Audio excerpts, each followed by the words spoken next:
Welcome to Bethlehem Bible Talks. Sapaan firman Tuhan dari hamba-hamba Tuhan Gemi Bethlehem.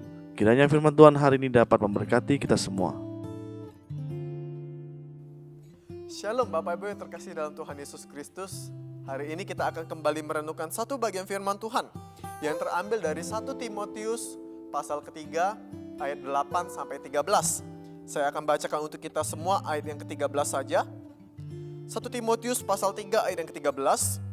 Karena mereka yang melayani dengan baik beroleh kedudukan yang baik, sehingga dalam iman kepada Kristus Yesus mereka dapat bersaksi dengan leluasa. Bapak Ibu yang terkasih, hari ini Paulus berbicara secara khusus bagi mereka yang dipanggil untuk melayani sebagai diaken. Namun jika kita perhatikan, ada satu hal yang menarik dalam bagian ini. Di dalam bagian ini Paulus tidak berbicara tentang tugas. Paulus tidak berbicara tentang tanggung jawab yang mereka miliki sebagai pelayan Tuhan. Meskipun hal ini yang biasanya kita lakukan. Hari ini jika kita terlibat dalam satu pelayanan, jika kita terlibat dalam badan kepengurusan satu persekutuan, hal pertama yang harus kita ketahui adalah tanggung jawab yang kita miliki. Tugas-tugas yang harus kita kerjakan. Tapi bukan hal ini yang dikatakan oleh Paulus. Di dalam bagian ini, Paulus justru berbicara tentang karakter-karakter yang harus dimiliki oleh para pelayan Tuhan. Di dalam bagian ini, Paulus berkata di dalam ayat yang ke-6, seorang pelayan Tuhan harus menjalani kehidupan yang dapat dihormati oleh orang lain. Dia tidak boleh mabuk-mabukan, tamak, dia tidak boleh tercela. Kemudian ayat yang ke-12, ia juga harus dapat memimpin keluarganya.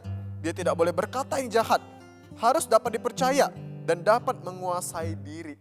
Ini adalah karakter-karakter yang harus dimiliki oleh para pelayan Tuhan. Namun Bapak Ibu, hal ini tidak hanya berlaku bagi orang-orang tertentu, tapi juga berlaku bagi kita semua. Apapun posisi atau peran kita di dalam gereja, sebagai satu bagian, sebagai satu anggota dari tubuh Kristus, kita harus memiliki standar tertinggi di dalam hal integritas, keseriusan, dan karakter yang menyerupai Kristus. Dan hal ini berlaku bagi setiap kita, bahkan juga bagi para wanita. Jika kita lihat di dalam ayat yang ke-11, di dalam bahasa aslinya diterjemahkan secara harafiah sebagai para wanita. Oleh karena itu Bapak Ibu, firman Tuhan pada hari ini memperingatkan kita, siapapun kita tanpa terkecuali, kita harus memiliki, kita harus menjaga karakter yang menyerupai Kristus. Kiranya firman Tuhan yang kita renungkan hari ini boleh memberkati kita. Tuhan memberkati.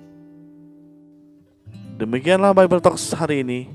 Tuhan Yesus memberkati.